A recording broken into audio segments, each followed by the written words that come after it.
Welcome to the Tech Egg. Don't get scrambled. Enjoy the video. You start by power cycling to clear transient faults.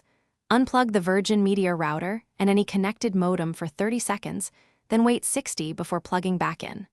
While it's off, inspect coax and Ethernet cables for kinks or corrosion and swap in a spare cable if you see damage.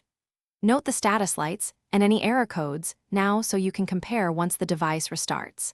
This helps you know whether a deeper configuration or replacement is needed.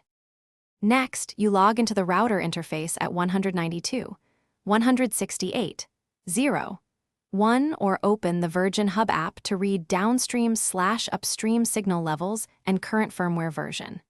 If firmware is outdated, install the update because firmware fixes stability and security issues. Once updated, reboot to apply changes. Run a speed test and compare results to your subscribed plan so you can tell whether the issue is internal or an external signal problem. If levels look abnormal, you'll need to contact support about line quality.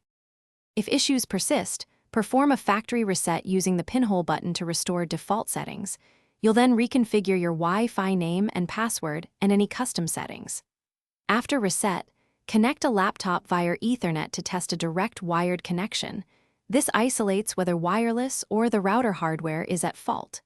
If the problem remains, contact Virgin support and provide the recorded status lights, signal levels, and speed test results so they can escalate to a line check or arrange a replacement. Thanks for watching. Consider subscribing if I helped unscramble your problems.